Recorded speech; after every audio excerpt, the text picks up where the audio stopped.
welcome to the podcast. Tonight's guest will be Tim, known as the Candyman. Let's go. Pretty excited for tonight. I don't know much about Tim, but we are going to find out more right here, right now. Right at 7 o'clock, we will start the interview. Welcome in, Sage. Appreciate the likes.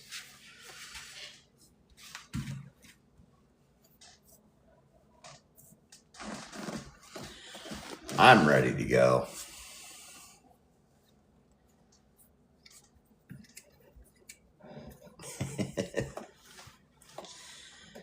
Ready to go. Welcome in, One Coleman. Brasher. What's up, everybody? Of course, Brasher's going to tune in. He likes to spray the candies just like I do. So, going to get some tips and tricks out of this guy, huh?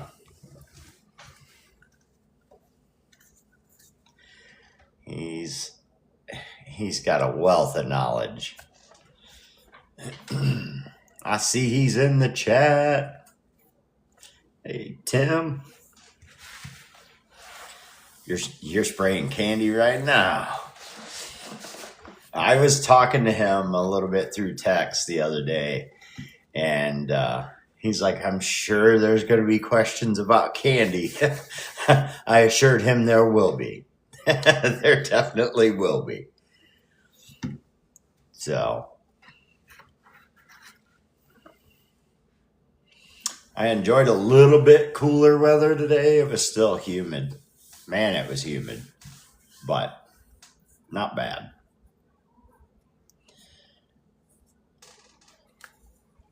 Keeps giving me all these suggestions to do pin goals and things like that. Last time I tried something like that, I got lost in all the settings. We'll leave that be.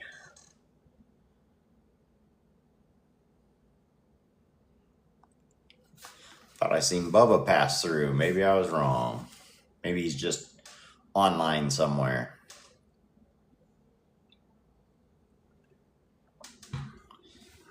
I am definitely ready to go. I'm sure Tim's ready to go.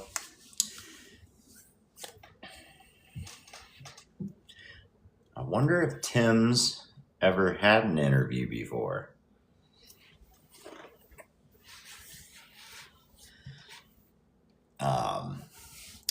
Real Talk with Tiny was my first interview ever. It was pretty fun. I enjoyed it.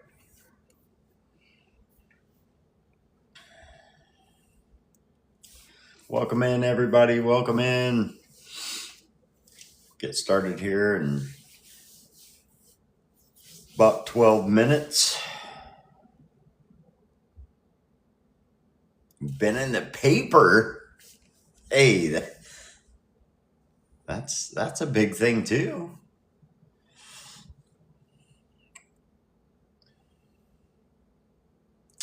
Auto post your live highlights to attract more viewers. Well, there's no highlights yet. BDLR, welcome in, welcome in. North Waters is in here. 259640's in here. BDLR's in here. Not much, buddy. Getting the podcast started. We'll start here in about 10 minutes. We're going to have Tim the Candyman on here. Hey, Jen. Skeeters. Appreciate the repost.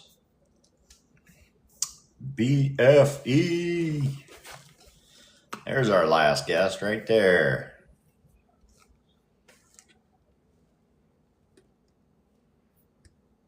Appreciate it. Skeeter, you're coming up on the 21st, buddy. 21st. going good, man. How are you today, Mr. BFE? Hopefully that AC's kicking for you. What up, Calvary? Appreciate it. Thank you. Thanks for the gifts, guys. I really appreciate it.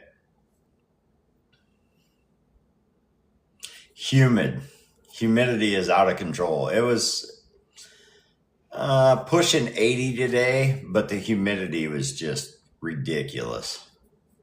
Eating poor folk noodle. Hey. I like some of those meals, though. Those are some of my favorite. Hey, Frank. Welcome in.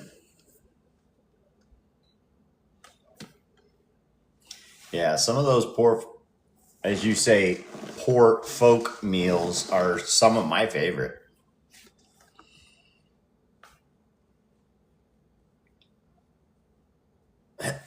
We just had fried bologna sandwiches the other day. Can't beat it. Get some bologna from the store, split it halfway down the middle, throw it in the pan. Thank you. What's up, Limit by Lunch?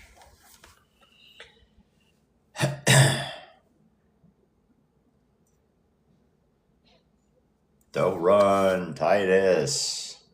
Do a quick shout out. Who all's in here? Sage is in here. BFE, Calvary, Jen, Tim's in here. Brasher, Skeeters, Northwater Tackle, Frank, Limit by Lunch, Blake, and Dough Run. Let me check something here real quick. Yep. Frank is, if you guys don't know Frank, he's here in the chat. That's Clark Hills Customs. He is newer to TikTok. He is actually going to be on the podcast as well. He's still looking for some followers. He can't go live. He can't get in the boxes yet. He's still looking for followers. So if y'all want to do me a big favor, go give him a follow. Maybe by the end of tonight, we can get him to where he can go live and paint with everybody and be able to use TikTok to its full potential here. Yeah, no problem, Frank. Not a problem at all.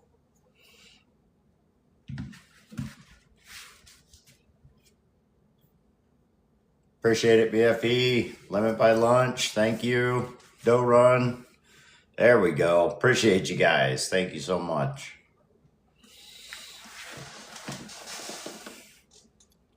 I can't wait to see you on a live painting. It's I've seen some of your work, and if you guys haven't, go out check out his page. But he does some amazing work. He's been doing it for quite a few years. I don't know him as well. Like I said, he's new to TikTok. I know he's over on the book, and he has a YouTube as well. So I've heard a lot of good things about him, and I've seen some of his work. It's amazing. So can't wait to see him on a live doing some painting. Well, we got about 6 minutes. Thank you. Nice Outdoors, what's up? Let's get Tim up here. Let me send him a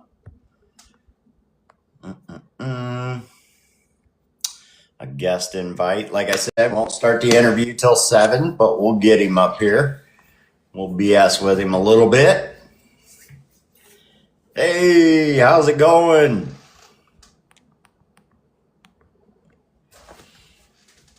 Are you there? He says, dang it, this thing isn't working. Well, good. Now I hear something. Can you hear me now? I can hear you now. Can you hear me now? That's better. Yeah, it helps when you push the button on. I know. I've tried using some of the wireless mics and stuff, and I actually tried it in a live with like Bubba and Swamp and a bunch of them, and they said it changed my voice. They were like, don't do that. Oh, really? Yeah. Well, every time I go live, nobody can hear me without it. Yeah. That's been my problem. Well, and that was a concern that was brought up by a couple people. They're like, every time we're in a live, he sounds like he's so far away. And I said, well, if that's the case, we'll get it solved somehow. But we can hear you loud and clear now. Awesome. That is good stuff. But how's your day so far? Well, I did a little deck repair. Been out in the heat. Yeah. It's humid. It's just humid. Man, it was. Hey, when your brim of your hat's dripping, it's hot. You got it. I wear a hat at work only because the job is so dirty as a maintenance guy in a factory, and I've been going without a hat just because it feels so much cooler without it. But that's me. What kind of factory? It's actually it's called American Colors. It's they make dyes and pigments for paint. Really? Yeah. Cool. So I'm starting to get to know some of the lab techs to see if I can get my hands on something. Because they do lots, like there's thousands of little sample containers, and they keep them for a few years and then they toss them out.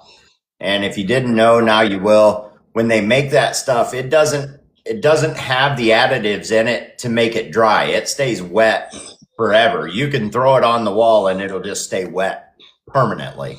You gotta add it. So I need to get to talking to some of the lab techs and see exactly what gets added, and maybe I can get some of those older colors. Just get some jars. Get some jars of dye, man. Yeah. We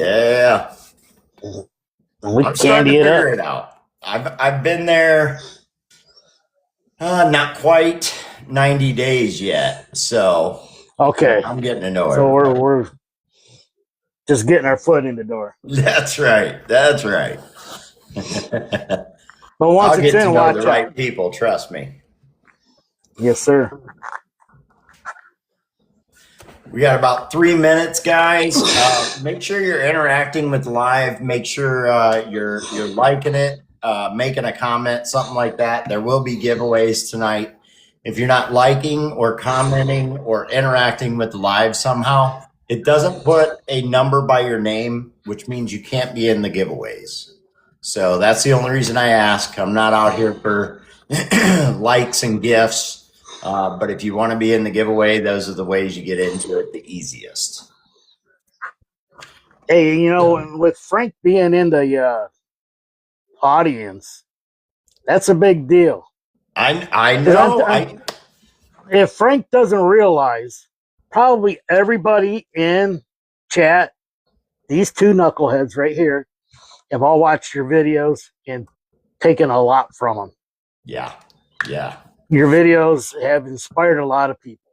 And I think the more he gets known on TikTok, the more people are going to venture over to, we'll just say, some of his other pages. And there's a lot to learn. He does a lot, and a lot of tutorials. Man. He lights it up for you, Yeah. Anybody who's just coming in, we're trying to get Frank as many follows as we can. That way he can go live with us and paint with us. Make sure you're giving him a follow right there. Frank, just send him a follow. That's Clark Hill Customs. So we're down to 1 minute. I always get excited for this thing. I'm ready to go. I got my Monster Energy drink. Yeah, I got my 2 Pepsi, so I don't have to leave. You got the Pepsi? I got the Pepsi. I always have a Monster during the podcast, and then I usually have something else sitting here, like just a water or something. Sage Peas is my niece, and she says, yes, Pepsi.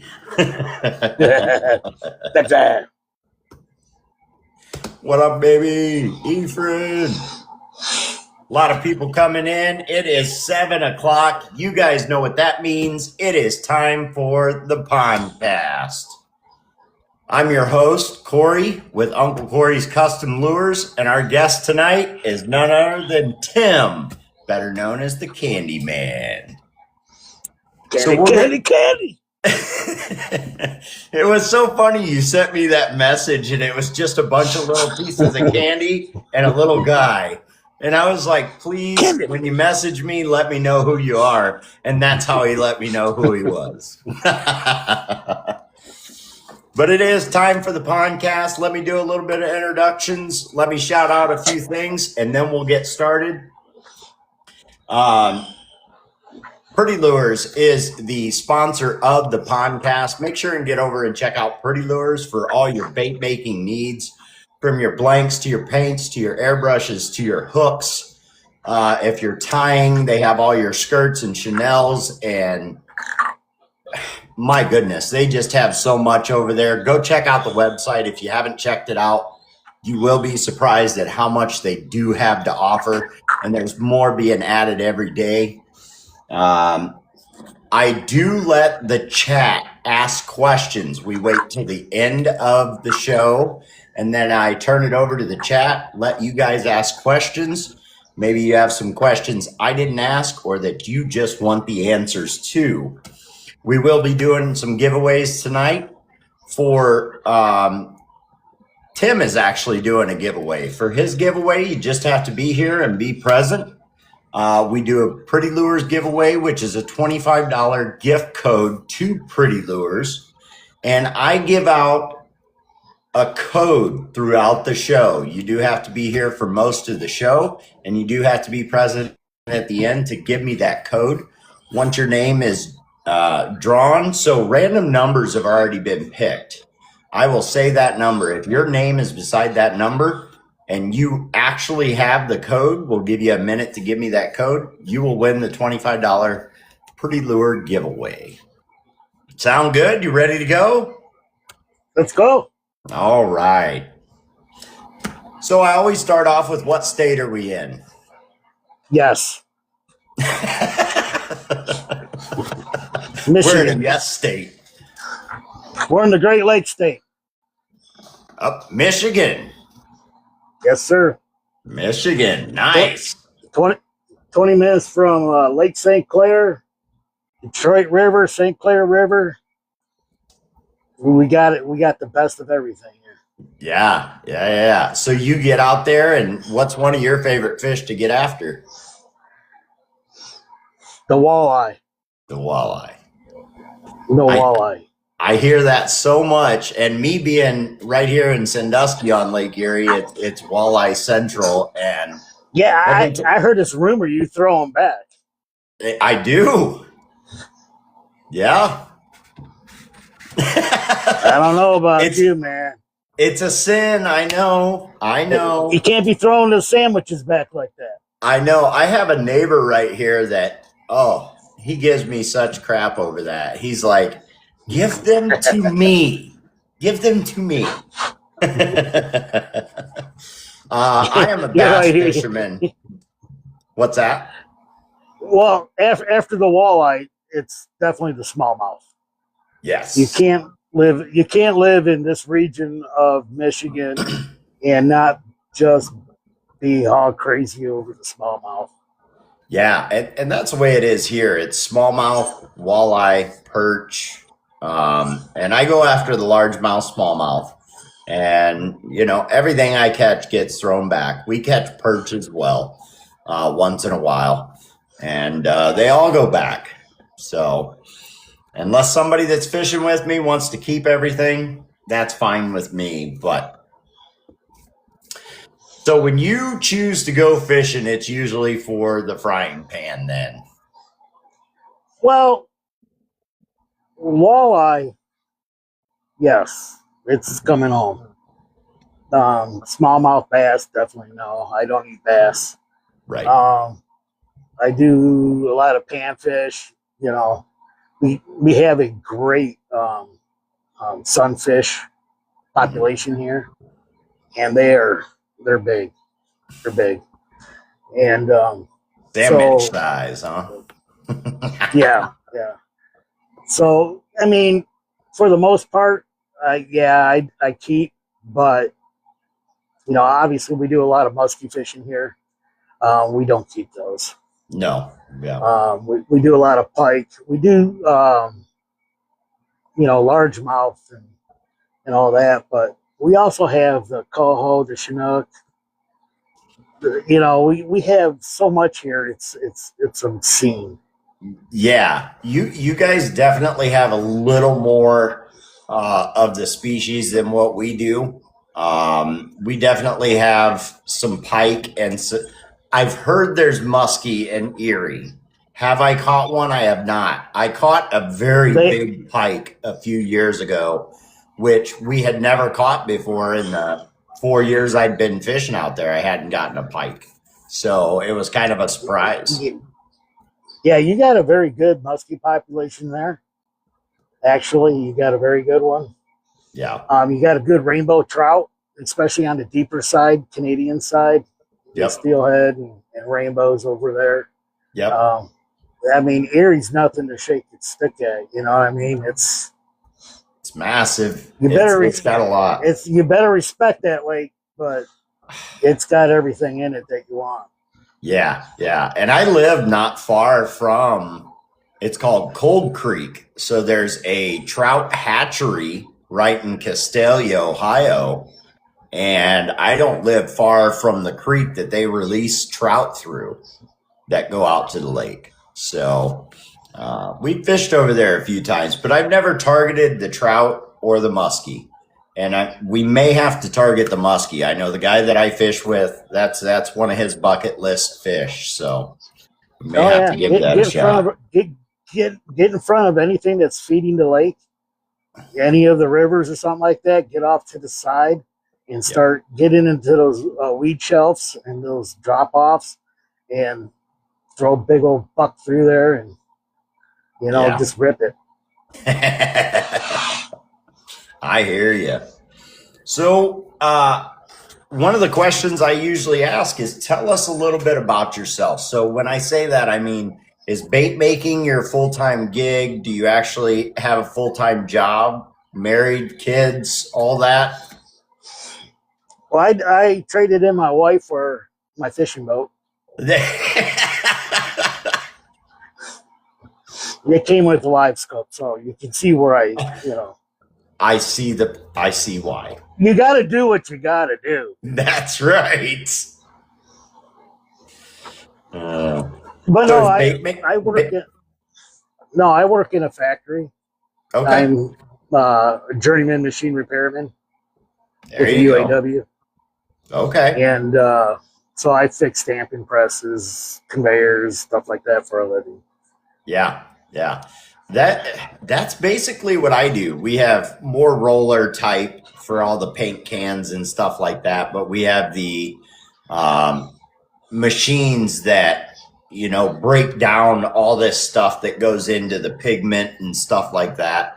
They haven't shown me how to work on the machines yet. Basically, I'm just running around doing electrical and plumbing, and I think what they do is when they bring in somebody new, they make sure they have the talents that they would want touching the machines, because that's the heart of the whole plant.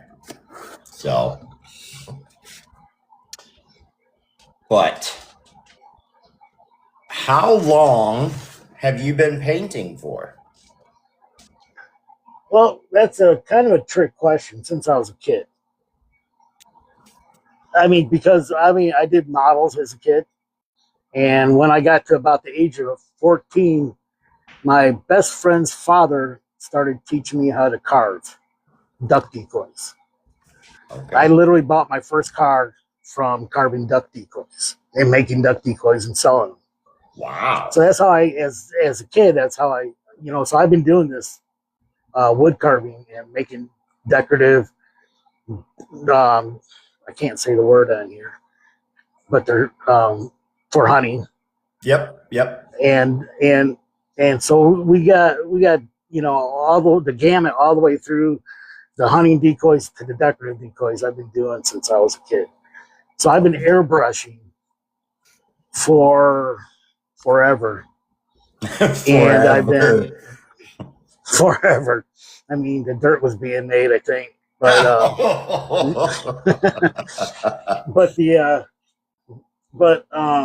I mean, we made fishing lures. We carved them out of basswood and put lead in them. Yeah. And we made spearing decoys and duck decoys and goose decoys and decoys for anything you can think of. We did it. Well, it's kind of like lures. Once you get into it, it's a rabbit hole of the things you can do. Yeah, because and the guys that taught me how to do it were generational guys. Mm-hmm. That handed down from father to son, from father to son. So I was fortunate enough to get in this loop with my best friend, and it's just carried my entire life. Nice. Very nice. So that's something you still do, like as a hobby or professionally, or just as a hobby anymore. Okay. And lures has kind of taken over your airbrushing for the most part.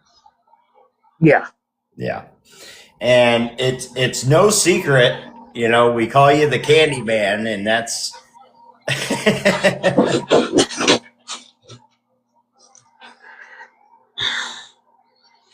That's a lure I carved when I was 14. Oh my goodness. The story and the cursing that lure has heard. See that eye on there? That's to get it to run straight. It has to be off like that to get it to run straight, huh? Right. Did you fish it? Like catch anything on it? I've caught bass on it. Very nice. Very nice. Yep. But like I said, if that was the lure that you carved when you were 14, I can't imagine the stories and the cursing that lure has heard. Oh my goodness. The ones before it got more. That is awesome. Slammed. So are you hand carving lures at all anymore? No. Okay. So mainly I usually pick up a knife, I'm gonna carve a duck. Gotcha. So the lure carving is not something you do. It's mainly just the plastic lures now. Yeah. I mean, if I'm going to do that, I would make my own spear decoys and stuff like that. Easily. I've been doing that my whole life.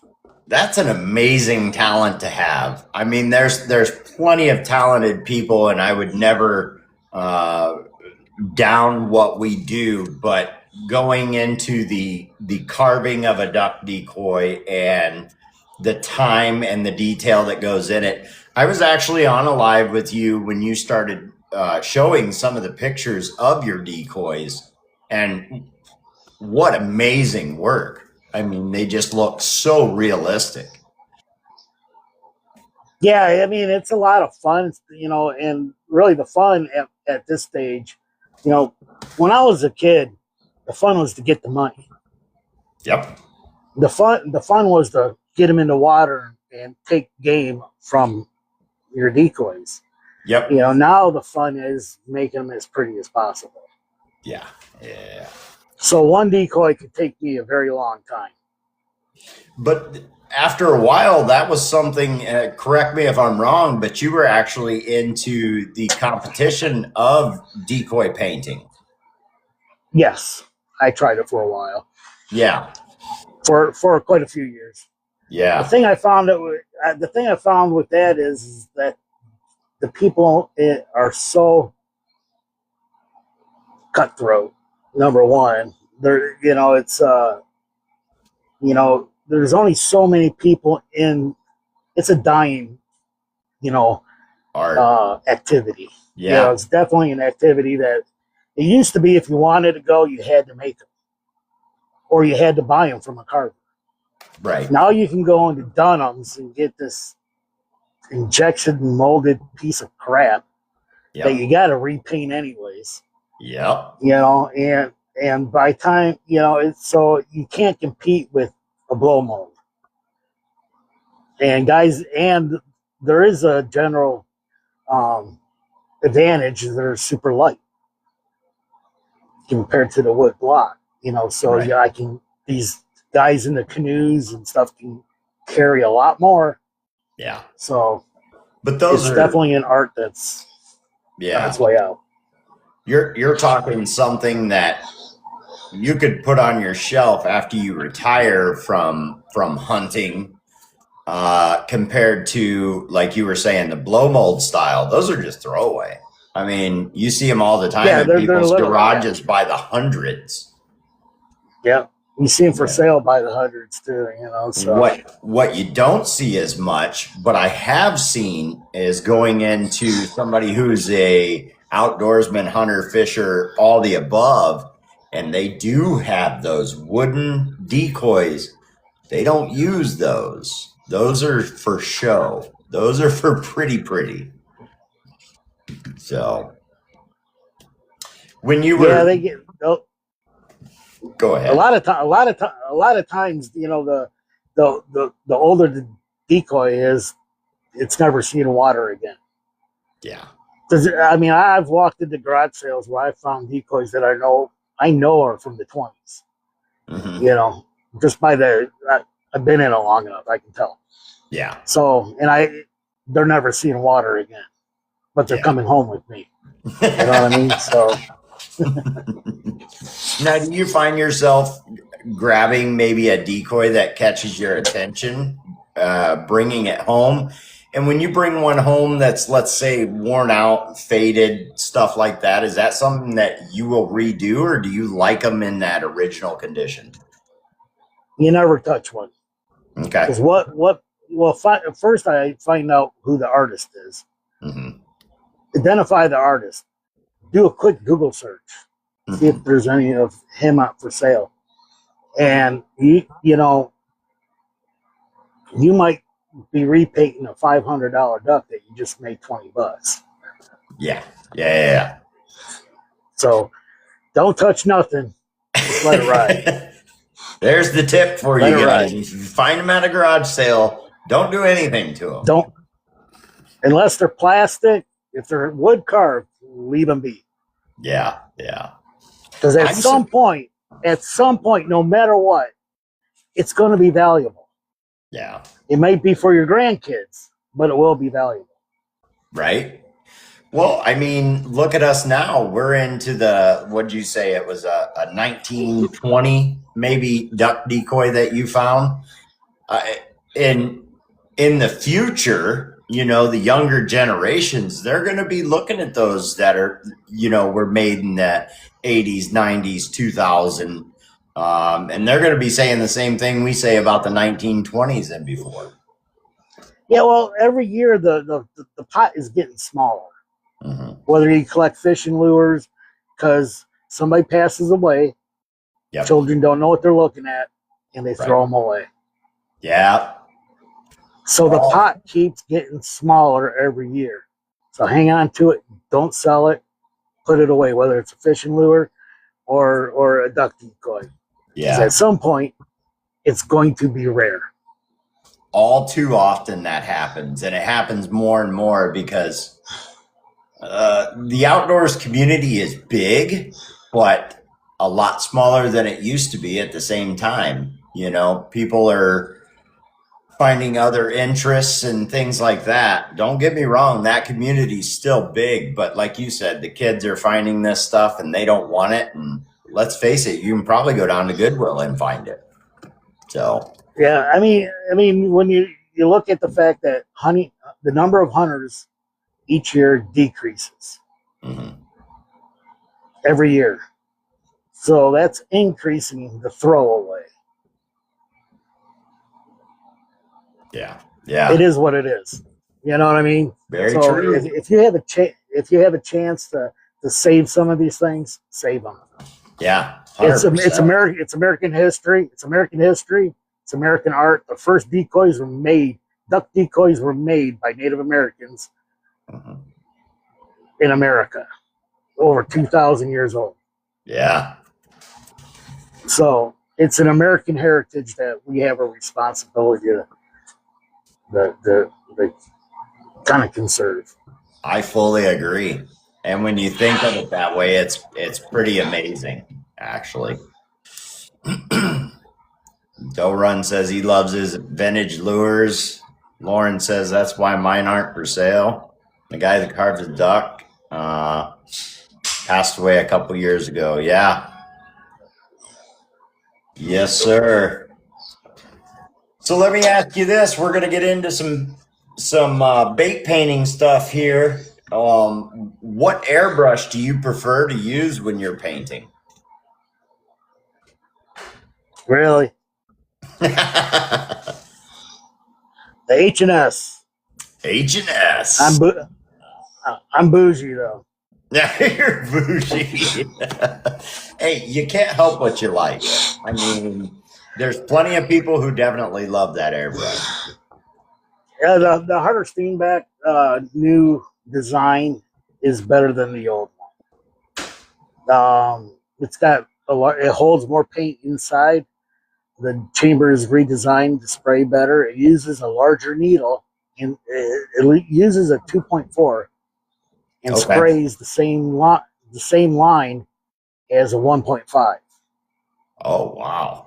which allows you to spray thicker paint at those lower pressures. To get so, and it's a better design. I have Infinity. I have Iwata. Yep. I own Iwata. So when I say I compare them side by side, I do.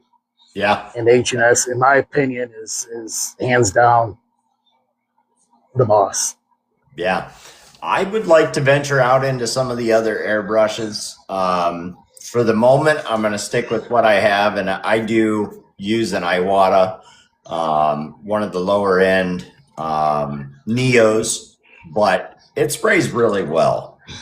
I used the Neo for a long time doing duck decoys. Yeah. Perfectly good brush. Perfectly good brush. I seen a comment that says, and if you want to buy chrome blanks, don't bother. He has them all. I stock up. You stock up. He can't help it. It's what he likes to do. So with that being said, what would be one of your favorite baits to paint? The Flicker Minnow. The Flicker Minnow. Yeah. Yeah, I mean, it's the walleye prefer a very long, slender profile. Yep. You'll catch more walleyes on a long, slender profile than you will a fat, short profile. Yeah. They're chasing smelt, they're chasing minnows, that's what they're chasing. Yep. So they're really not chasing shads and bluegills and stuff like that. So the profile of the bait kind of needs to match, the target. Now, as we know with walleye, it can be any color. It can be purple. It can be purple with a pink head. There's no such thing as match the hatch with walleye. No. Because they see down there when you're 35 feet down, 40 feet down, or even deeper in some cases. Yeah. The walleye's interpretation of the lure is nothing. It's black. It's a black lure. It sees the shape. It sees. You could throw down a black lure and you'd be just as productive in most cases when you're that deep. Yeah, I actually painted up some lures from my tackle box the other day, and they were simple dark colors. Lake Erie, like I always say, is always a stained pea green, and clarity is little to none, no matter which day you come out here. So, in my eyes, I agree with you. I think they see the profile They feel it coming through the water, and that's what really gets them. They're looking up, so you need a silhouette, whether it's nighttime or daytime. You need a silhouette up. Yes. So if you bleach out the belly white at nighttime, and he looks up, unless he's really close to it, that white disappears. Correct. It will diffuse into the the reflection of any moon that you got, or any shore lights or anything like that. It can diffuse really quick. Yep. You'll definitely catch more fish with a black belly at nighttime, with like green sides, blue back, whatever. Get the flash or something from the green sides or white sides or something. But Correct. that underbelly being that negative to the upper water is Yep. key. I agree with you. Doren says theirs are shallow here, 110s and soft plastics. I'll tell you what, I was out just last weekend, maybe it was a weekend before, and I caught a very nice size walleye. I was throwing just a double willow spinner bait. And he hit that thing so hard, he must have been hungry. Yeah, I mean, they're very aggressive when they come up into the shoreline. I mean, Yes. they're hunting. Yes. You know, so they're hunting. That's the fish you want to fish for. You know, 100%. So, This yeah, was I mean, right out my back door in Sandusky Bay is where it was. yeah, So like in the Detroit River, the wall of the Detroit River is 20 feet. mhm. You go out at the end of your cast, you're in 45 feet. Yeah. At the end of your cast from the wall. Yeah. Yeah. So that's, where you fish. Where do you fish? Are you fishing here for them in the morning? That's a different story. You know what I mean? Right. And are you on the lake? If you're on the big lake, up by the Metro Park by Detroit, in the spring after the spawn, they're filtering back out of the Detroit River, the spawning bed, and they're coming back into St. Clair. They're coming around this point, and for a couple months in the spring, you can catch them from shore. You can catch your limit from shore. Yeah. Detroit River, you can catch your limit from shore. You don't need a boat. Very true. I think they said there's 13 million of walleye that spawn just in the Detroit River. That's so enough you're for fishing. everybody. I mean, you're fishing. I mean, it's literally fishing a barrel. Mm-hmm. Mm-hmm. It's not super wide there either. No, it's a good span, but it's right. Not as wide as you would think. Yeah, yeah. Yes, sir. So what's your favorite color scheme to do? Blue and chrome. Blue and chrome. Okay. I mean, we're talking about doing, catching walleye. Right. Right. So, blue and chrome. Because that's what gets the fish. It gets the fish. Now it could be it could be a stripe, a side. It could be the belly's blue. Depends on where you put the blue. Depends on where you put the chrome. But one thing is fact that blue and chrome catches walleye in any color of water at any depth. It's probably the most productive color, single color that I know of. Other people, different parts of the country, your lake, totally different. Might be different.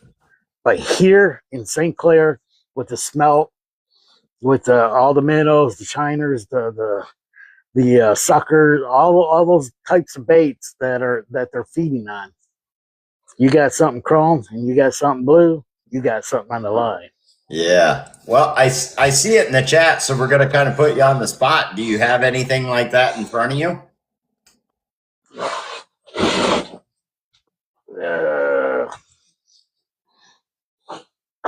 There you go. Sapo was asking. A few other people were saying that would smash around here. That's your blue and chrome. What a beautiful bait. Look at the reflection in that thing. Wow. Rebecca says, what? No orange? That would be over here for me. No clear coat on it yet. There's no clear coat on that yet? No. Wow. That's how you spray it. That's how you spray it. Yes. Yeah. Yeah. I got lots of them. You asked if he had one. He has many of them just like that. So it's no secret your favorite paint to use is candy, correct? Yeah. Well, when I first started, and we can get into this because I know the question's coming. Yep. Let's get into it. I was flipping through TikTok one night at work because I work third shift. Okay. And I ran across this guy, Caleb, Custom Hard Tackle. Yep. And he is why I started painting lures. Oh. Because I said, I can do that. And I can do that pretty good, I bet. So yeah. I ordered some. I've supported Caleb and them, small family. Yep. But I got hundreds of his lures, at least 100. But yeah, so watching him got me into it, and that's when I started seeing, like Frank's videos, other people's videos. I ran into Barrett. I got Barrett painted all night long, so it was just like he was on my phone all night long. You know what I mean? Yeah. So it was just a natural fit. It was just a natural fit, me and Dave, and goes from there. We've just been running amok ever since. Yeah. So it was actually watching somebody paint lures that got you into what you do now. And it's actually the thing that you prefer to do as a hobby and smaller business. Well, it goes back to it's not unfamiliar. As a kid, I did these things. And I was like, man, I haven't done that in such a long time. I'm going to get some, paint them up, see. Then it's just, man. Let's go. Yeah. Hey, Joe Run, I see you asking questions down there. Make sure you ask that question at the end, any of your questions at the end. We're going to go ahead and take this one just because. So Joe Run says, do you use any type of adhesion promoter on your chrome? On the chrome, first thing I do is clean it. Clean your chrome. Always clean your chrome. It comes from the factory dirty. Then when basically what I do is I put down the US UVLS. Yep. A very light coat of UVLS. You don't want to go overboard because you really want to keep that surface as glass as you can. That's the key. Especially when you're coming on candy, you don't want anything to deflect the light from your eyes or away from your eyes. Right. So, like if you're doing your chrome, or you're not doing chrome, let's go with glitter. You're doing a large particle glitter. You want to sand that down, make that a little bit flat. You want it flat. You don't want that surface bumpy at all. Right. Because as you're layering that candy on, you got to remember, in order to see something, the light's got to reflect off of it. So if your glitter is facing another direction, it's stealing light from another piece of glitter or shadowing this glitter or whatever. So you actually lose a little bit of reflection. So you want to super fine sandpaper, sand that out, put a little coat, get it smooth again. Now you can do your candy. Yeah. Good stuff, man. I think that's what a lot of people are wanting to hear is kind of how you get them the way you do. I mean, you're showing us lures that there's no clear coat on them, but they're as shiny as mine are with clear coat on them. So you definitely have a way of doing it that really brings out the shine in that lure. Well, I mean, we're going on chrome to get the shine. I want that shine to pierce as far away as possible to pull attention to it, right? Yeah. And then when you start laying on your layers of candy, or you're putting the pattern on, putting your candy on last. This is the one thing I think a lot of people struggle with candy bleeding into paints. Mm-hmm. Candy's a dye. Correct. It has no bonding properties to it at all. Zero. You put candy on a lure without a bonding, like a 40-50 or whatever you're using. Yes. It's just like it's laying on top like powder. It hasn't bonded at all. Mm-hmm. So unless the candy has a bonding agent added to it, which you got to read the bottle, all right. But for sake of argument, if you're talking about Candy 2.0, Mm-hmm. Createx, there's no bonding agent at all. So you can literally get it all done and it's all nice. 6 months later, it starts to separate from the lure. Okay. Especially if your lures are going through drastic heat and cold. Now, you might not have experienced it yet, but it can happen, and I've seen it happen. Yeah. Where you get separation because it is not bonded to anything. Mm-hmm. So imagine putting a piece of paper between two pieces, of anything. It's not touching. So if you went over the whole lure in candy and then you clear coated it, it's not bonded. The clear coat's not bonded. So basically what you're saying is we can do this candy, we can make an amazing lure, and it may look really good for a while, but eventually it's going to separate from that lure and maybe not look so great. Well, after it's just factual. There's no bonding agent in Candy 2.0. So if you go over an entire lure with candy and you put 40 and you spray 40-50 over it, there's no bond because you've put a sheet of paper between it. Gotcha. That layer of candy, you put something between it and your 40-50. Yep.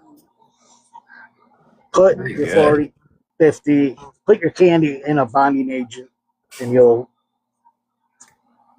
be making better baits. Gotcha. Good info. I see you guys down there in the comments. I've gotten to where I can pay attention to the comments some. When I first started the podcast, I had to focus my full attention on what I was doing to stay on track.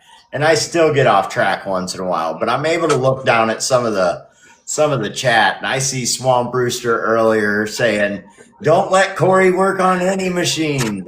I see a lot of those comments. It's rigged. It's rigged. It's rigged. Yep. We'll get that one soon enough. So while we're talking about this type of stuff, what clear coat do you prefer to use, or is it different clear coats? What do you prefer to use? Well, I stockpile a lot of the old recipe of aluminum. Yeah. And that's what I always hear. I have gallons of the old aluminum, and that's generally what I use, especially for the guys that I'm sending out for my charter captains that I'm sending out to them. They get aluminum, and I have lures in the field that work all summer long. I've not had one clear coat failure out of hundreds of lures. So the whole aluminum is whatever. Yeah. But I I use it all. I have it all. If you want it on one, that's what I'll put on it. I Yeah. don't care what it is. I got it all. Yeah. So, I hear that a lot. The old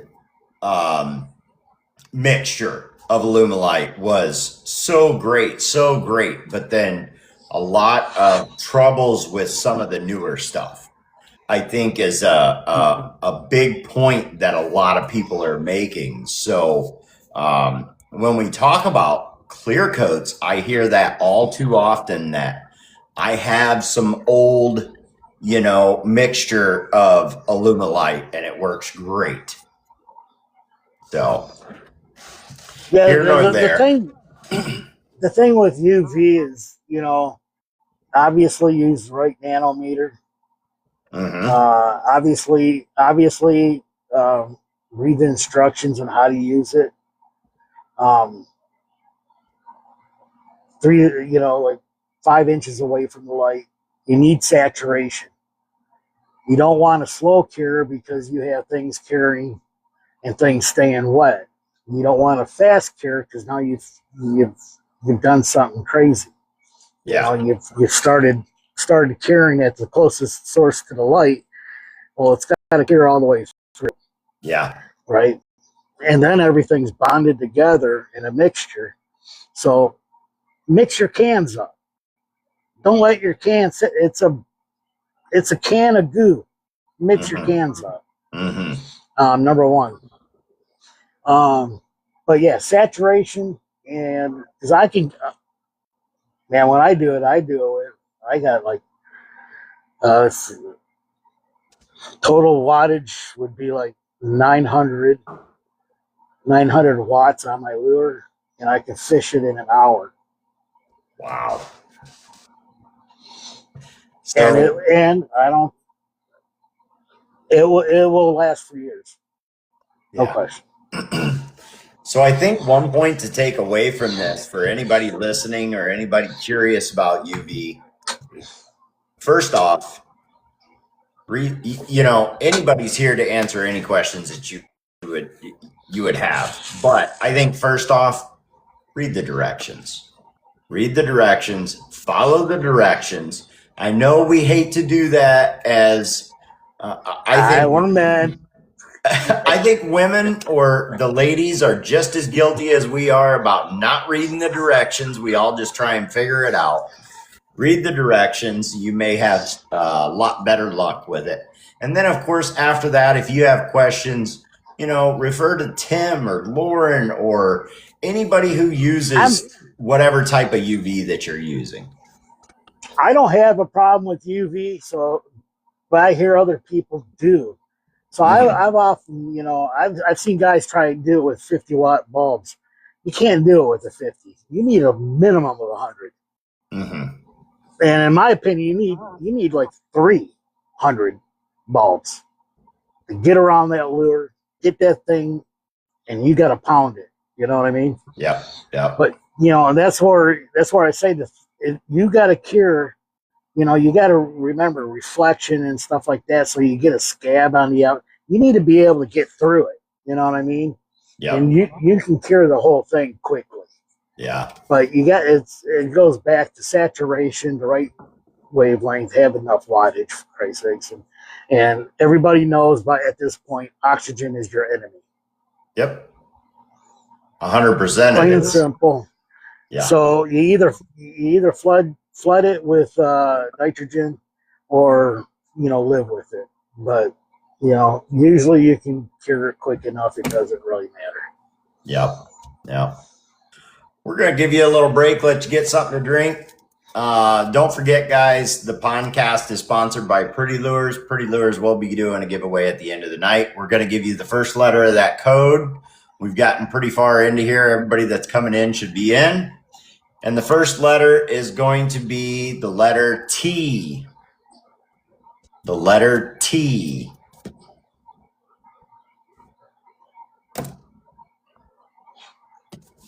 Other than that, Tim will be doing the giveaway as well, and we are definitely talking about some candy paints. We knew we were going to get into that.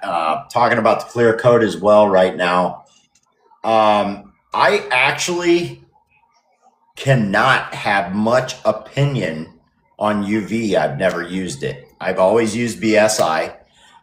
I know how to work with the BSI, and I like using it. So, in my opinion, if something isn't broke, don't fix it. Yeah. I mean, but I think it's also important to be able to provide different things for different people. Some people, UV messes up. I don't want it too soft.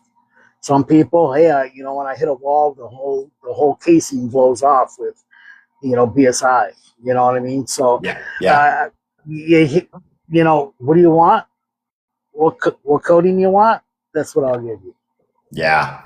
Well, that's a good point. That's a very good point. So very good point. I don't want a customer, in my opinion, to suffer with settling for what I do. Yeah. I do all of them. It's a clear coat. It's going to come out nice. Yep.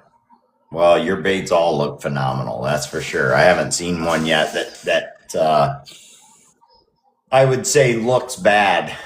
So, I mean, when it comes to clear coat, after this many years of doing it, you probably don't have too many issues with your clear coat. And let's just say when it comes to UV, I have heard people say they've come out with sticky baits, things like that. And these are, I'm not talking from the other side. These are people that have actually done UV, and they're like, why is my bait sticky? And I think... Yeah, I don't... Go ahead. I think the biggest thing is, once again, we get into enough saturation at enough wattage. Yep. If you're not to overcome the oxygen that's messing with you. So the oxygen's retarding your carry. It's stopping your carry. It's messing you up. So you got to find that balance between too fast and too slow.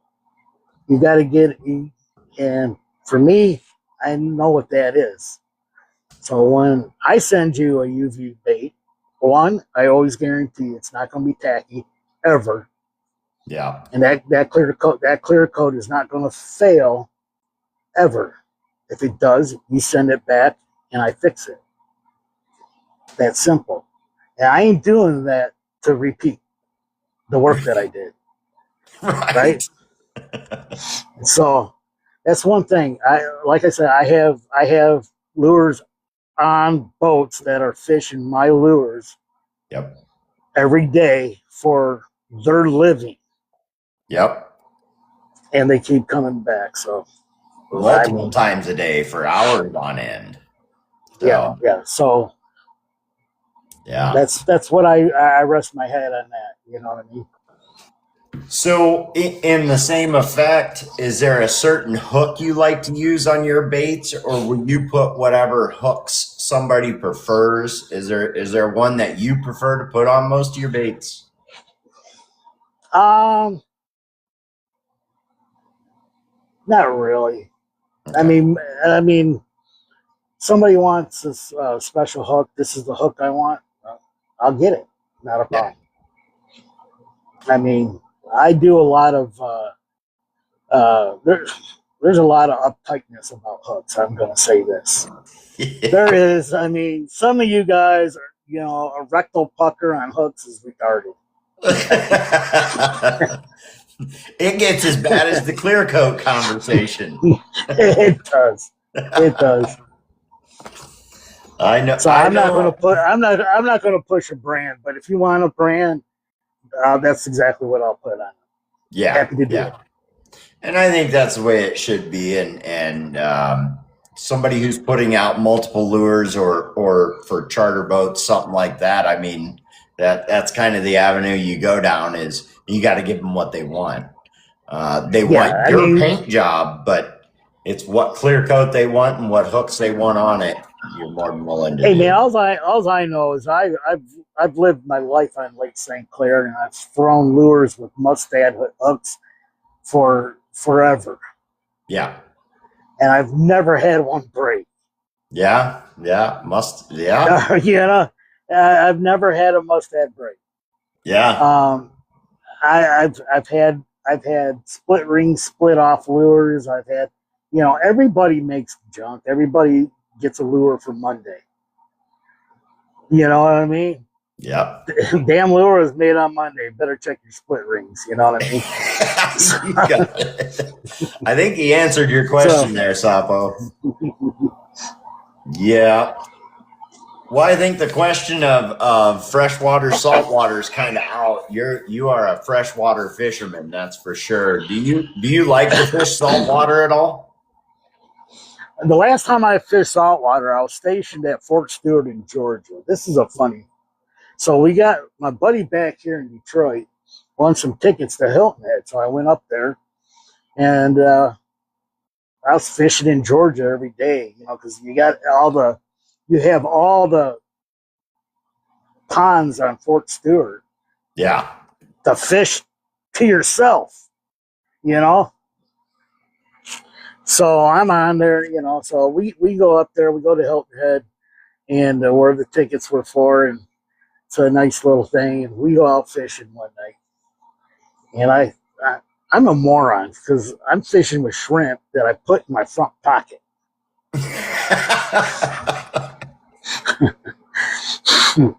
All right, so, and I walked out when the tide was out, and the tide was coming back in, and I'm in this cove. I kind of had a hook, to the right to get into it.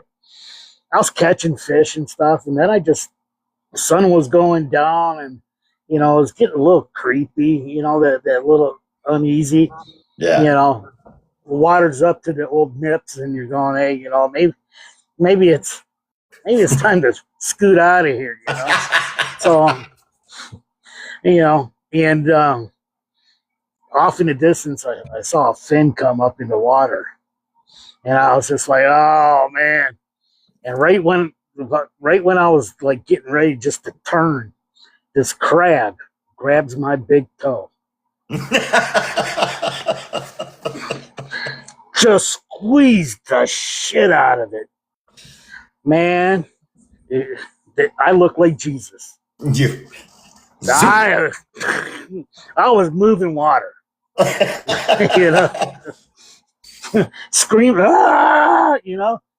and that fin creeped me out. You know what I mean?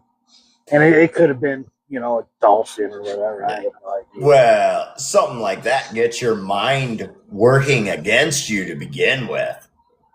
Yeah, man. So, but that hurt so bad. That thing clamped down on my toe with his claw. Man, that thing hurt so bad. I thought a shark had grabbed my leg. He's running across that water saying, this would have never happened in St. Clair. No. So, yeah, that was the last time I went fishing in the ocean. Wow. Yeah. That might have been my last time, too. Let me ask you. True story. Is there a bait or color scheme that you would like to see more people doing? Bait color scheme. Yeah, you don't see enough of the blue and chrome being done. Okay. And the respect for it. The blue and chrome, the green and chrome. You're just not seeing it. And I'm telling you, the blue and chrome, green and chrome, that's one of the probably most productive damn color combos on the face of the earth. Yeah. Yeah. I mean, it's just the amount of fish that are caught with those two is insane. Yeah. Penster says, just be glad it wasn't something else. Yeah, that's what I was thinking. That's why I've never been back, because it could have been. He did say he had shrimp in his pocket too. Yeah, exactly. And I started watching. after that, I'm starting to watch Shark Week, and I'm like, no, we ain't doing that again. Yeah, No, I'm good. no. We're going to stay with Yeah, the we're fresh done. water. So don't forget, guys, recently Pretty Lures did give me a code. You have to be following me on here or subscribe to my YT page. All these previous episodes, so every episode that I've ever done is over on the YT page. Go over there and search The Pondcast 2025, all one word, and you'll find all the previous episodes there. Pretty Lures has given me a code recently, so the code is Pondcast 2025. That will get you the 10% off. Please give me a follow or a subscribe over there, and you're able to use the code after that. Speaking of Pretty Lures, we're going to go ahead and do another letter here. We're going to get you the letter P. The letter P. That is the next one. So he wants to see more of the blue and chrome, the green and chrome. He wants to see more of the fish catching colors. So we talk about this a lot where painters get lost in catching the fishermen, right? We try and put all these details and all this, weird stuff in the bait. And although it looks amazing, I'm by no means knocking some of the artwork that's out there. But getting back to those basics, just painting baits that catch fish, those natural colors that get it done, I think is what we need to see a little more of. I mean, everything eats a minnow. Yeah. Everything eats a shiner. So it's just like probably the most deadly lure you could throw is something that looks like the most common food source. Yeah. It's nothing nobody's ever heard is match what's in the lake. That's all there is to it, whether it's the clarity of the water, the bait fish that are running, just matching it. Yep. Let's matching it, but also what is that lake? Is it gin clear? Yeah.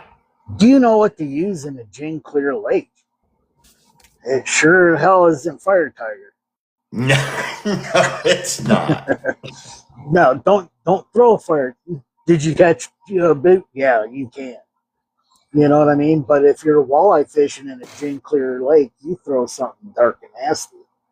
Mm-hmm. You throw a green, you throw like a pumpkin, or what would you throw? You throw something that's going to silhouette, something that's going to look crittery. You know what I mean? Because they're in those lakes.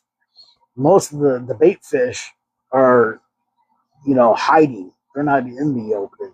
The populations are so low. You know what I mean? Because they're keyed on from such distances away. So big bait balls that we had here in Lake St. Clair, just lakes are going to struggle maintaining that type of bait pile. Yeah. So, throw something that's smoking the bottom, your crawfish type lure, something that's down there being crittery, and you're going to pick up a lot more fish. Probably one, and it's interesting because over on Tiny's thing, he had a thing on there today, what lure, do you think is underrated? Yes, I seen that. And yeah, so my answer was the Mepps number 4, number 5, Black Fury. If that is not in everybody's tackle box, I don't know what to say. I mean, you've missed out, because it's probably one of the most deadly inline spinners that's ever existed. The Black Fury. It's a with a bucktail, orange dots, that French blade. Yep.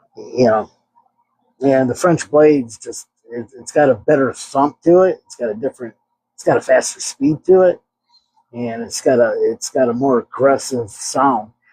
So the French blade is probably the best blade that I like to use on anything like that. I have fished many, many, many of those. That's for sure. What it is a great lure, and you may be right. It may be quite underrated. It's completely underrated. Nobody talks about it. Mm-hmm. Nobody talks about it. And I can roll it slow. I can go out to certain lakes, and I can I'm reading chat. But I can go out to certain lakes, and catch 30, 35 bass, largemouth bass on it. And in that same lake, I can go 100 feet, hit the cliff, and I can pull 5, 6 walleye after that. Yes, it's a versatile bait. It's a versatile bait for sure. Yeah, the French blade is the blade I prefer the most. Okay. We're going to ask you a little tougher question. I have refrained from a few questions, and we're going to let the chat get into that because I'm sure they're itching to ask you a few, and we'll try and get to them. But before we get any further here, I like to ask this question, and it is a very tough question. And that would be if you could choose one, you don't have to, who would be one of your favorite painters? It doesn't have to be on this platform. It can be on any platform, a painting of any type. But if you could choose one, who would that be? Well, if I had to choose one, I want to paint with Frank. Okay, yeah. I mean, everybody here knows he's the man. He knows what he's doing. He does beautiful work. It's consistent. Yes. He seems like he has a great personality. So, and he's an educator. Yes. That would be a guy I would like to paint with. Yeah. Now there's other guys, there's guys that I admire like Barrett, Mr. Chapman. Yep. Brian Chapman. His lures are phenomenal. There's Johnny, our boy Johnny. Yeah. Mr. Ward. I mean, he's one of our guys. You know what I mean? Yeah. So we have Lauren does great stuff. I mean, we got some really talented people in this I would like to think of it as our own little guild of some type. You know what I mean? Yeah. And we have a really cool community of really great painters that not only are supportive, they're highly inspiring to other people. Getting them out there. I seen giving equipment away. You need an airbrush, here you go, buddy, get started. Yes. You know what I mean? So I've seen some really, really good stuff, and it's a really cool community. And, we're just really all lucky to be a part of it. Yeah, I fully agree. What a great answer, man. I don't think it could have been said any better. And Frank is definitely not new. 100% not new, but he is newer to TikTok. And I'm going to say it once again. Anybody in here, go over and give Frank a follow. He is down here in the chat. You can find him by clicking on the number in the upper right-hand corner. Look up Frank. Send him a follow. He's trying to get enough followers to where he can go live and paint with us and do all the stuff that he's able to do on some of his other platforms. Go ahead. And you will not regret doing it. No, you won't. You will not. I think by the end of this show, we'll have him plenty ready to go if he wasn't already. I know he got on. I noticed him, I think, last podcast. He was in here, and I really wasn't familiar with him, and I'm sorry about that, but it's hard to know absolutely everybody everywhere all the time. But since somebody brought it to my attention, I started checking out his stuff, and it's amazing. You won't be disappointed. You're right. You won't be disappointed. Nope. Thanks for coming in, Doe Run. I know he said he has to go. Let's see here. Is let's go with the advice question. So what I like to ask is there a piece of advice that you would like to share that was maybe given to you or that you would like to share with new painters? With new painters, in general, take it slow. You don't need the big stuff. You don't need to be a champion painter tomorrow. The big thing is take your time, paint with a lot of the gray hairs, you know, get some hours in with them. Your first stuff is going to suck. And if you're any good painter, you're going to find faults in every lure you ever paint. And that's how you need to be. Just be patient, be proactive, be ready to be the student, because this group of guys will teach you. Very nice. And when you're out, and you'll be good to go in a year. Yeah. It takes time. Everything takes time. If you want to be good at something, you have to put in the work. And patience is the key. I agree. You got to take your time with it and be patient. Be okay that your first lure kind of looks like a three-eyed frog. You know what I mean? Yeah. Just be okay with it, because it's going to be a three-eyed frog. I'll tell you what, when it comes to this platform, at least, your first bait, no matter what it looks like, if you present that on camera, everybody wants it. Just because it was the first one you ever did. And I'll tell you the reason behind it. Oh, yeah. In my personal opinion, the reason behind them wanting your first bait is because later on down the road, after you've understood the artwork more and you get better and more comfortable, they have that original, that first one you ever did, the one that you thought looked so horrible. And when you look back at it, you're probably still not going to like it. I'll be honest with you, but it's an original. It was the first one you ever did, and it makes it worth something to them. So your first bait's still good no matter what. I bet it'll still catch fish. Let's put it that way. Well, again, everybody just joining us. There's always a three-eyed fish out there. Go ahead. I'm sorry. I said there's always a three-eyed fish for your three-eyed frog. There's always one somewhere. Hey, let's have a few more questions. Let's get into that. Defects in Mother Nature. Yep. There's a reason why you don't see a white bass fish, because the ones that were albino got eaten. Yeah. The ones with bad camo, they got eaten. Yeah. Just like the ones with messed up fins, they got eaten. So when people are saying, "Oh, my lure's got to look exactly like," no, it don't.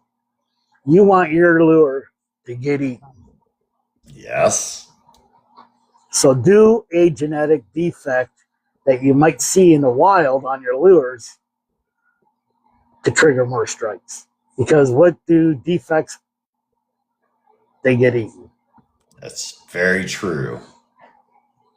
So you do a bass, put some, do a cool white on the tail, that comes down.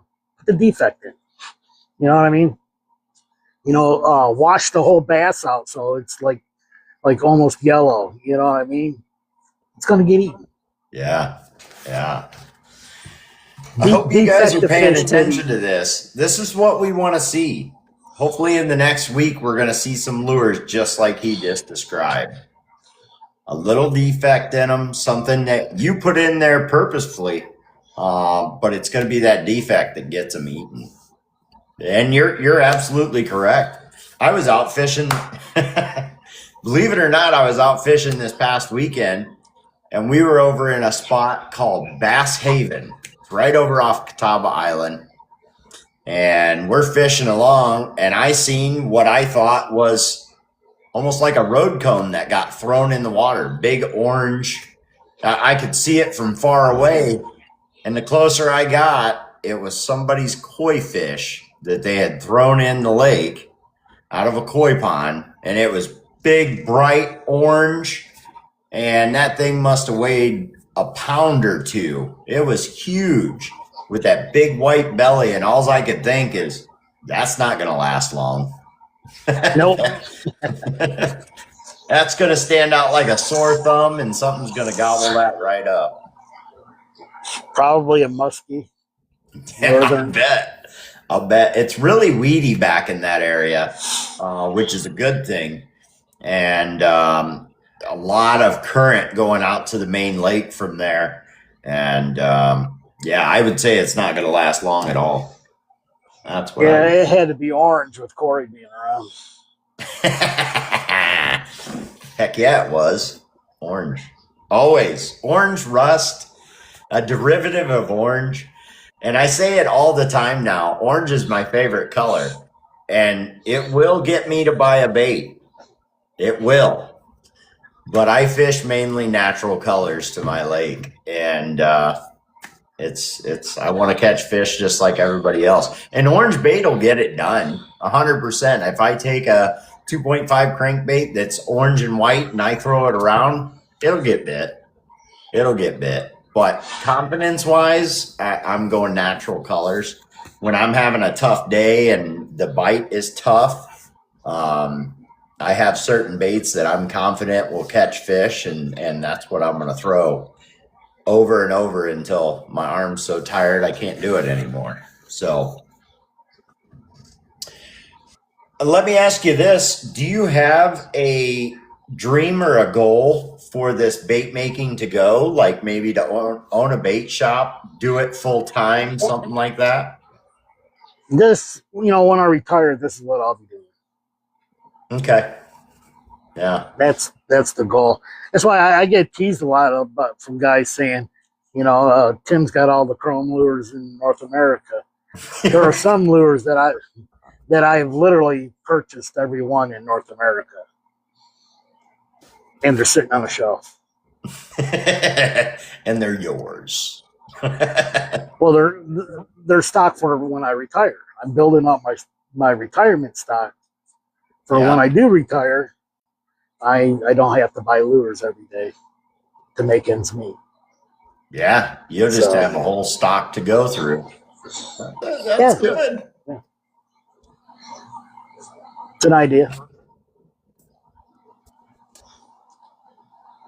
We're going to give away this last letter for the codes here. And the last letter is going to be the letter C. The letter is C. There we go. I actually kept up on that one this week. Last week, I forgot to cross off some of the letters as I said them. So, mistakes happen. That's the way it goes, right? Chrome and blue. Any tips that you might have for anyone wanting to get into painting, or any of the previous mentioned, even maybe duck decoys or something? But do you have any tips or anything for them? They're wanting to get started. They don't have anything yet. Yeah, get a Neo. Get a booth. Don't do it in the cardboard box. This stuff doesn't belong in your lungs. All right, let's keep it out of your lungs. Let's be safe. Let's hope we live to ripe old ages. We don't need to figure out a way to get there quicker. Yeah. You know what I mean? Good point. So get a booth. Get something ventilated. If you don't, get a water booth if you can't ventilate it, but into a bucket with filtration in it. Yep. Like if you're in an apartment or something like that or something, get a water booth. If you can't pipe it outside, definitely get a water booth. But yeah, it's all, yeah, this is all I use. You can be that way. I'm not telling you you're stupid, but I'm saying you're breathing in stuff you shouldn't be. It's very true. Just because they say it's water based doesn't mean you should be getting it in your lungs. Doesn't it? Yeah. Well, what happens if you're spraying? It's mixed with 40/50, Yeah. which is a clear coat. When the last time I looked, you don't want to clear coat your lungs. I definitely don't. Yeah. So get a booth. If you're going to spray into a box, get outside. Yep. And if you guys are wondering where you might be able to find something like a Neo, get over to Pretty Lures and check out what they have. They have beginner kits. They have, I forget the exact names, and they can put it down there in the chat, but they have the beginner kits. They have the more advanced kits.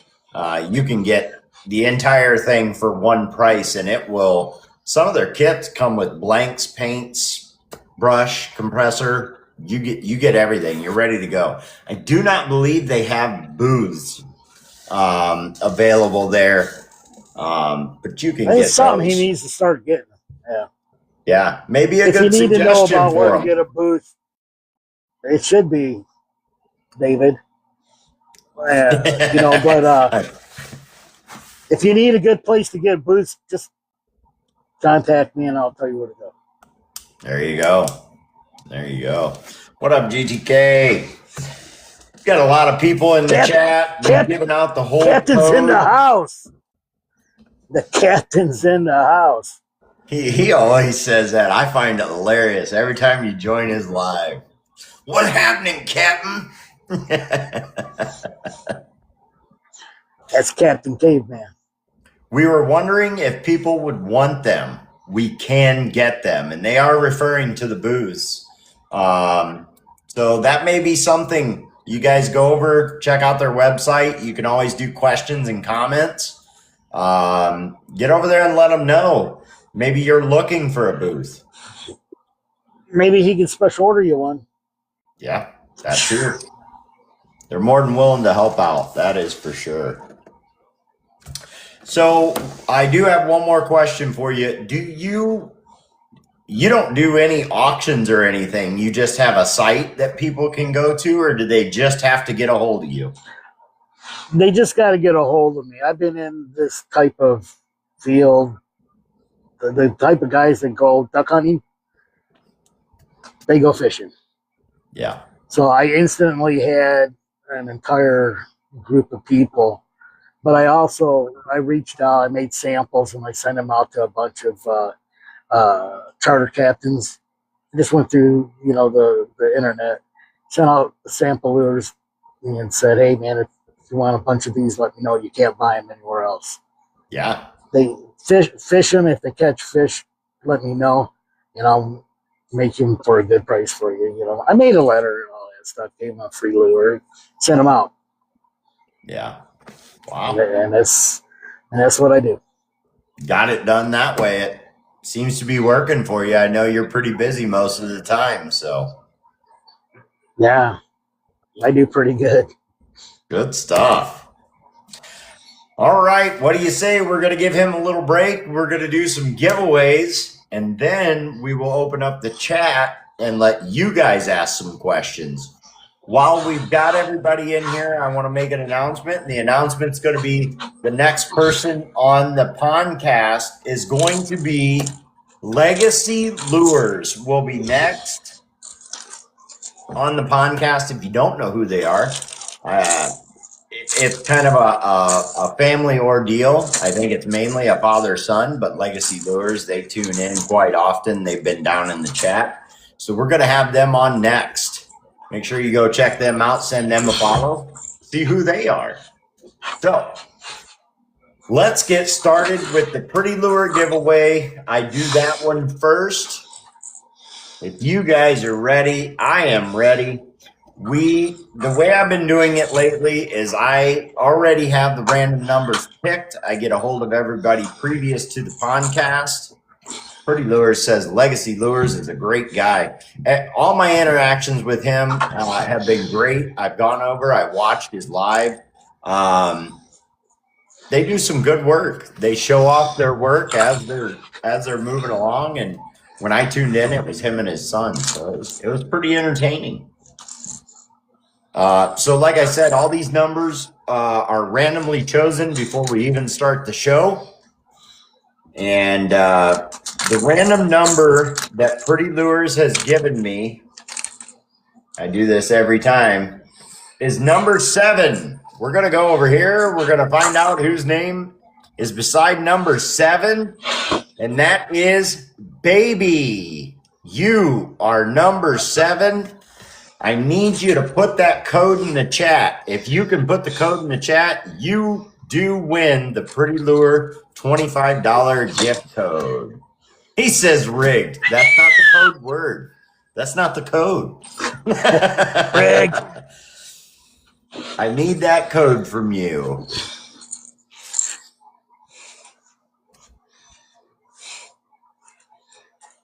He's got it.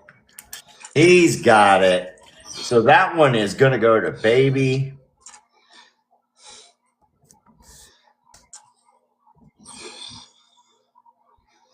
And if you guys are wondering what that code stands for, it's the Pondcast, TPC. All right. We are on to Tim. If you want to do your giveaway, we've already got a number picked out. We're going to let him show you what he has, and we will go from there. Oh my goodness. Look at that. Those are beautiful. And the crawl. That looks good.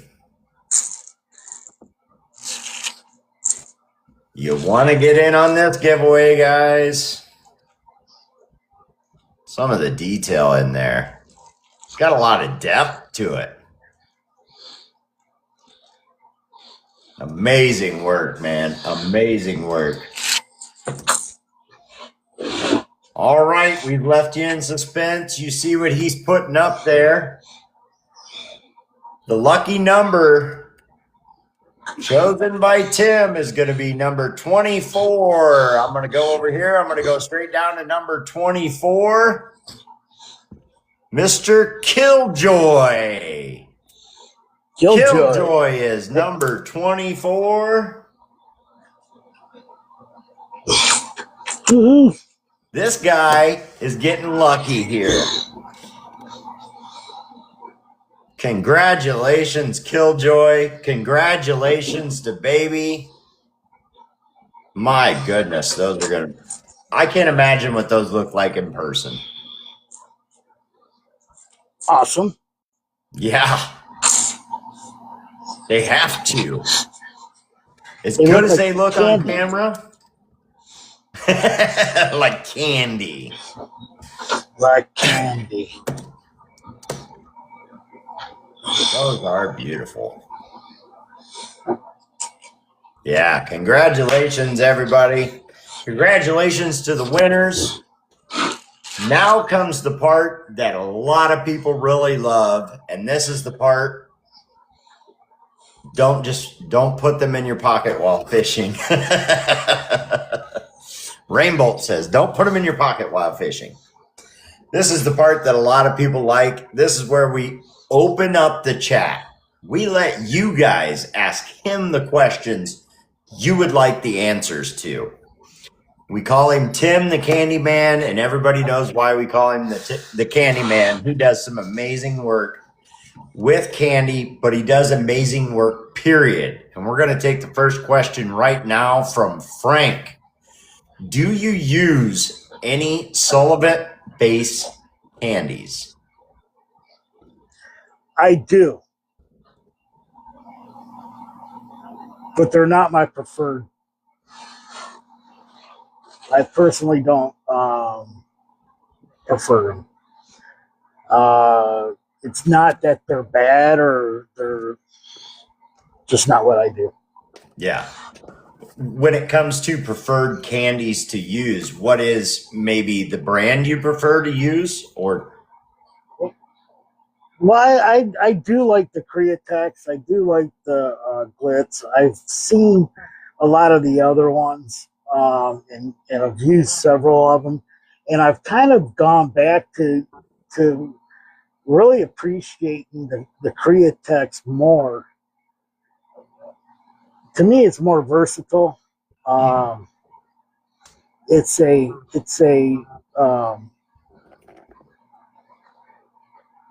the Createx candy is actually the first one I started using when I started it, because when I started lure painting, everybody was like, "Ooh, the candy's so hard," you know. And I was just like, "Well, that's what we're going to start with," you know what I mean? So the very first thing I did was order a set of Createx, and it might be because that's what I learned to do the lures on, so I yeah, prefer them. That could be it, but honestly, um, they all, solvent. They all have their place. They're all beautiful colors. You know, they all have their thing. I really like the dye candies that are made out of dyes, and okay, it doesn't really particularly have to be, because you can get candy paints, but it's not a dye. yeah, It's just a transparent, and they're pawning it off as a candy. hmm, Candy has no particulate, so for sake of argument, you could take a foiled lure with a true candy dye mixed with a bonding agent, and you could put 100 coats on it, and it can look jet black. But as soon as you take it outside, let the sun hit it, you're gonna see the reflection to it. okay, To where some of them that are actually body based, it's not a dye. There's an actual particle in there. You know, eventually you just cover it up. yeah, yeah. You're just it's just a transparent. That makes sense. So Makes sense. so you got to watch what you're purchasing, but they all have their place. I'm not going Yep. to kick one or the other. I just prefer Candy 2.0. Okay. I think there's a second part to his question before I ask you what brand you prefer to use, but it does say he says what brand question mark. I think he's talking about the solvent base. What What brand are you brands of using? solvent? Yeah. Uh, the tropical.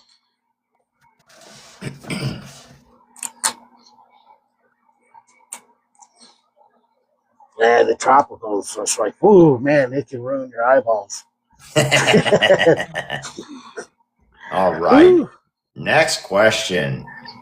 Niece Custom Jigs. What's the funniest live you've been in? when Dave fell asleep.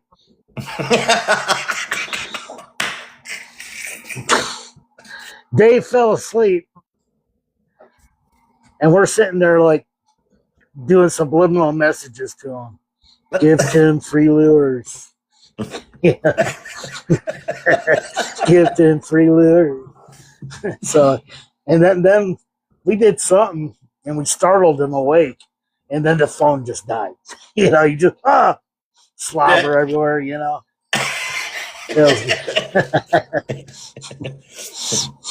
I've seen him on late nights a lot. Let me get back up here.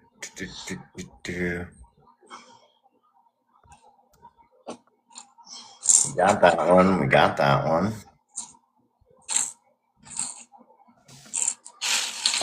Rainbow was in on that conversation about the candies. He says basically a tinted clear base. Yes, Yep. yes.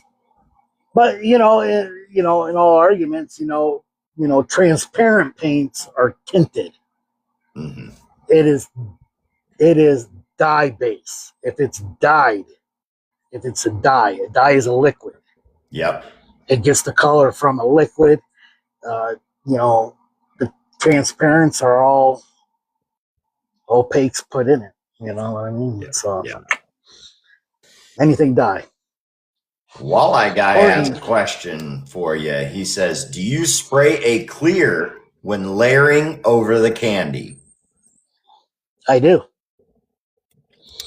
When I'm layering over, first I designed a lure from the bottom up to use the candy last, so I don't have bleed up with my opaques. You know, and you know, my transparents and all that stuff. So I Yeah. don't want to bleed up. So I want to put the candy on as last as possible. Yeah. Yeah. But yeah, you use a 40/40 bleed checker. Put it in, and really even with that, you still need you need like 2-3 coats, but it dries so fast it's not a bother. Good answers here. Good questions, guys.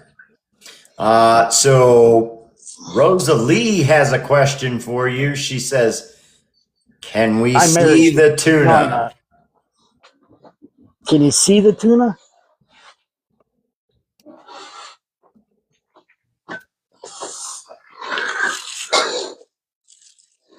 That's a big eyeball you're staring at us with there. Man, that is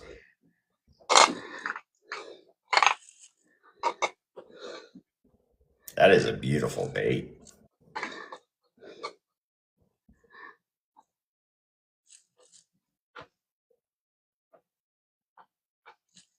I'm just in awe looking at this thing. That is really amazing work.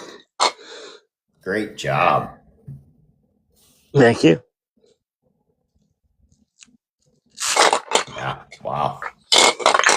You getting tired of holding it up there yet? It weighs like a pound or two. Those things are heavy. Yeah, they're like 2.5. Yeah, they're super heavy. See if I can get some more questions here. Candy 2.0 is an aniline dye, one of the best water-based candies, and that comes from Rainbow. Yeah, that's no question. I agree. I think that's what most of mine 100%. are. Yeah, they're Candy 2.0. Yeah, I mean, there's reasons to get other things. There's just there's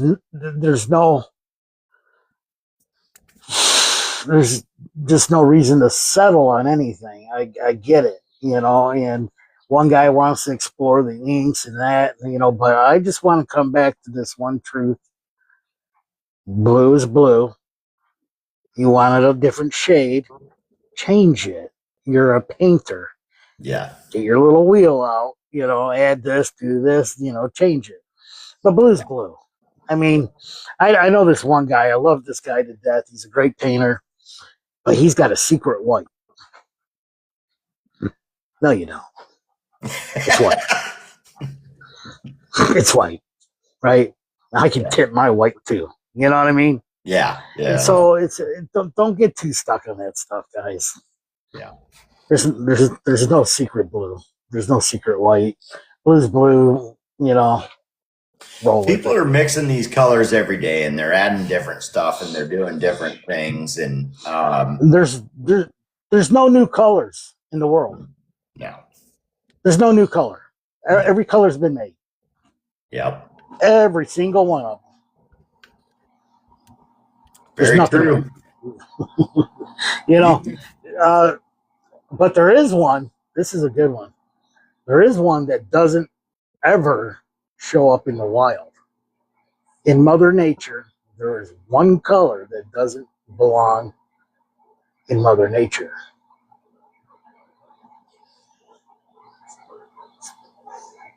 Come on, guys. What is it? See if anybody knows. What is it? You will not find it in Mother Nature.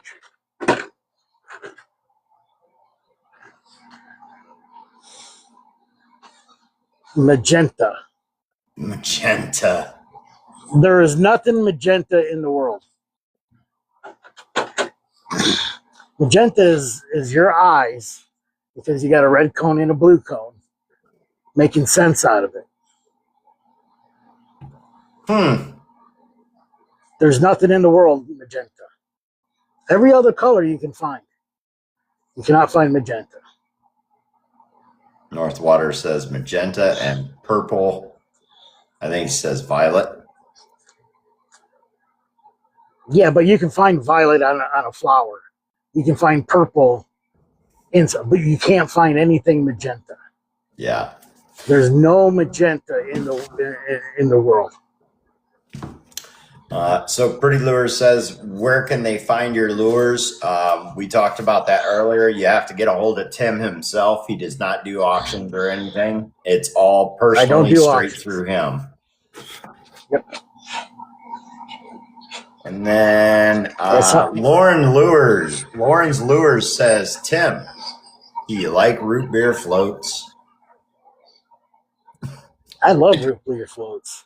I was going to say, I don't know the purpose to that question, but I guess you two do. I like root beer. I don't know what he's getting at, but damn, a root beer float's good. Well, a little A&W and some damn, vanilla ice cream. Pretty Lure says, I thought magenta was in the rainbow. Maybe your rainbow there, sweetie.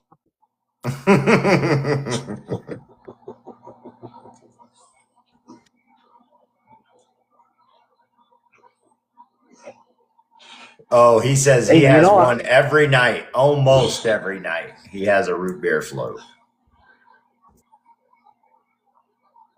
Okay. As long as that ain't something wrong, we're good. You never know with that guy, I'll tell you that. I'm just saying. You just never know. So I think we've got a lot of the questions out of the way. I have one for you. Do you have a dream fishing trip or species of fish that you have not caught that you would like to? I would, and I don't know I could ever do this, but fly fish for tarpon. Oh, that would be fun. Just sit there ripping, rip. And they do it on a tower on a boat. Is that what you're referring to? They do it in the shallows, and it looks so exciting. Get that rod going, get it out there, and just start ripping. Yes, man, that would be the trip. Well, and the waters are so clear in the shallows that they're in. Literally, they can see when the fish are coming after it, and you can tell by the way they're stripping that line. I gotta agree with you. That's a good one. I think that you gotta be. I mean, it's gotta be fly rod. Yeah. Anything under fly rod is not going. You can't punch the man card. I mean, you're catching a tarpon on a rod and reel. Okay, woo. I can make a rod and reel that will, just destroys the fish. Yeah. But a fly rod. Yeah. That's mano a mano. It's going to take you some time. Yeah. It's going to take you some time. Definitely. Yeah. So, man, this has been just a great interview. I definitely learned some more about candy paints. I know some other people did. There were some great questions in here. Guys, don't forget, we do this every single Tuesday, at 7 Eastern. Our next guest coming up is going to be Legacy Lures. If you don't know them, get to know who they are, send them a follow, or just tune in here next Tuesday and we'll get to know Hey. them a little better. You remember when Travis was on your show? Walleye Guy? I do. Yeah, well, you know, I won his gift, right? Yes. I got it right here. Can I do a package? Let's do it. Let's do it. It's the mail call. The mail call. Ooh, what's that? Yeah, eyeballs. Those eyes, yes. Oh my goodness, that's awesome. He custom makes those. Dude. He hooked me up, man. Yes. These pink ones are awesome. Yeah. Walleye Guy is doing a great job at making those customized. Some plastic. Can you not jiggle? Can you not jiggle walleye up with that? Oh my goodness. Should be able to. And what a better giveaway to win is walleye stuff for you. I'm telling you, we knew what to send. He knew what to send. Mm-hmm. In this house, we don't throw them back.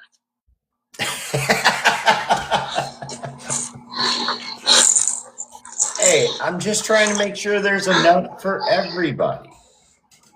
I appreciate you. A little custom. Nice. Ooh, look at these jigs.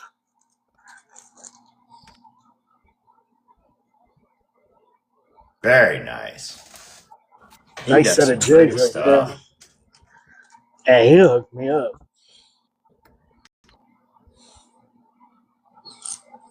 Yes, sir. Look at this little fatty. Taking after me.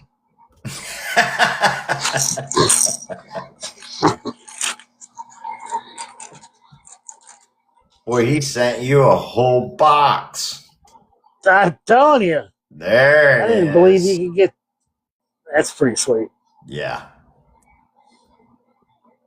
And he started venturing into some of the bass lures as well. Yep. Thank you, Trav. We'll get you something back out to you. Now I got to outdo you.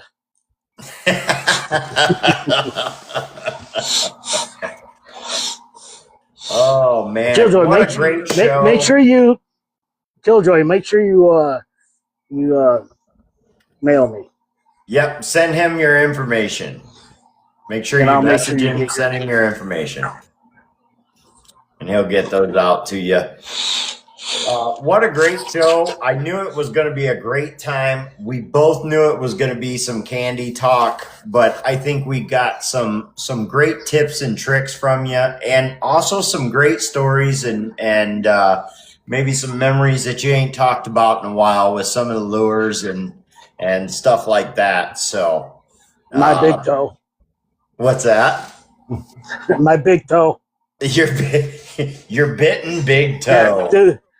That hurt, dude. He's sitting there right now and he's thinking, he's going, yeah, ooh, I still don't want to go saltwater fishing. No, not stepping in it. I'll go on it, but I'm not going in it. Yeah, right? I've never really been a jump in the water fisherman, wade fishing, stuff like that. It's always been bank or boat. Not to say that I haven't, kicked off my shoes and got in the water, but I've already forgotten most of the info. You're supposed to write it down. Hey, if you have forgotten the info, don't forget, guys, go over to my YT page, and this interview will be up there. Should be within the week. We'll have it up there.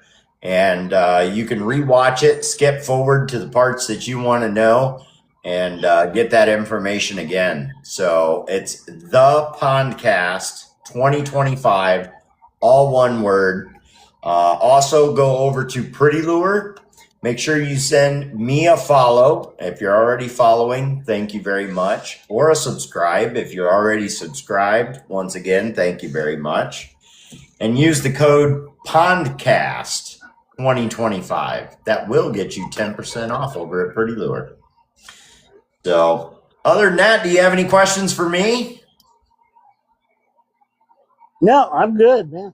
All right. I Well, I appreciate you taking. Go I ahead. appreciate you having me. You know, Yes, it was sir. fun interview. Yes, sir. I appreciate you coming on. I know you are a third shifter, and we kind of worked it out to where you were on a little bit of a vacation time. And so I appreciate you taking time out of your day and showing up for us and giving out some of the tips and tricks and the information that you did. I'm sure it's going to go a long way for a lot of people.